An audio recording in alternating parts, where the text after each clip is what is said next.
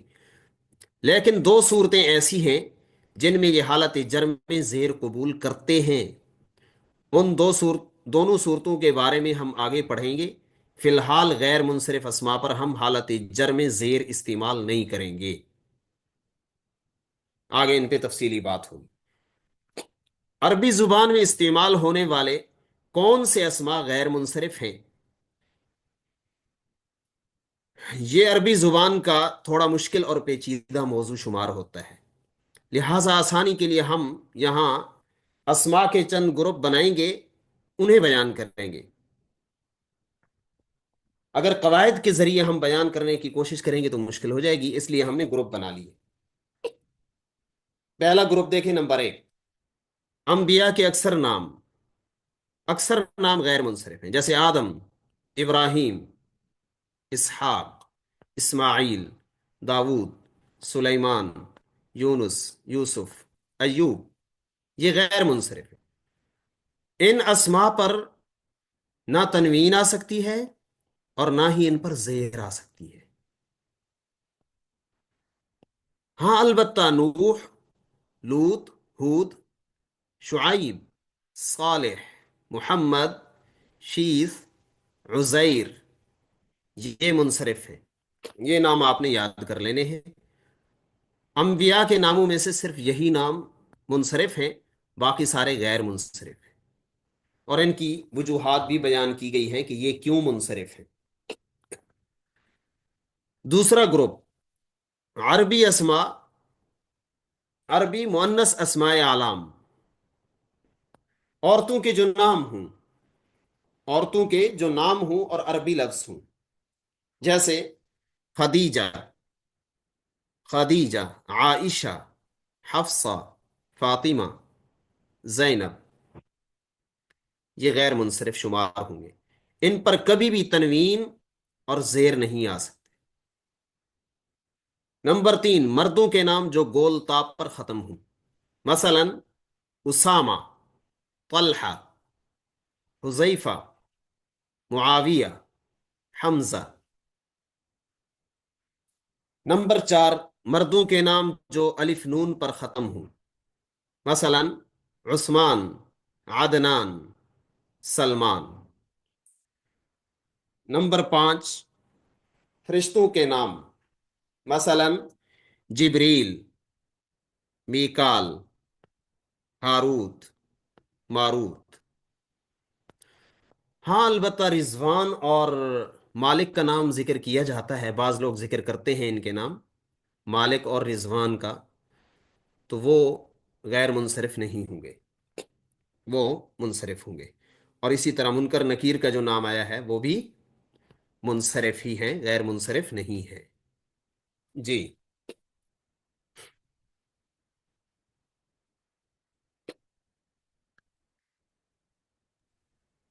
Slide تبدیل کریں۔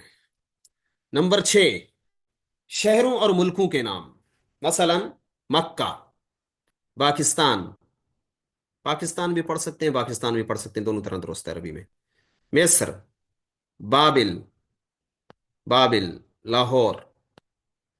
Number 7، عربی زبان میں کچھ وزن ایسے ہیں جن پر آنے والے اسما بھی غیر منصرف ہوتے ہیں، مثلا افعلو، جیسے اکبرو، افعلو کے وزن پر جو بھی آئے گا وہ غیر منصرف ہوگا۔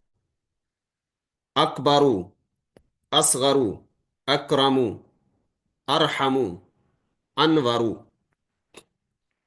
یہ اسما افعالو کے وزن پر ہیں، اس لیے یہ غیر منصرف ہیں، ان پر تنوین اور زیر نہیں آ سکتے۔ افعال۔ دوسرا وزن ہے فعلاؤ، فعلاؤ، جیسے خضراؤ، کہا جاتا ہے نا گنبد خضرا، یہ خضرا نہیں ہے، خضرا لفظ غلط ہے، خضراؤ، خضرا۔ صفرا، صفرا، صفراؤ، جیسے قرآن میں ہے بقرۃ صفرا، زرد گائے، بقرۃ صفرا، حمراء، حمراء. فعلاء کے وزن پر جو اسما ہوں گے اس طرح، جن میں الف کے بعد اس طرح حمزہ آئے گا، تو وہ بھی غیر منصرف ہوں گے. تیسرا وزن ہے فعلاء، فعلاء، جیسے غرباء، امراء، امیر کی جمع امراء، غریب کی جمع غربا، شہید کی جمع شہداء، عالم کی جمع علماء، فقیر کی جمع فقراء. یہ بھی غیر منصرف ہوں گے.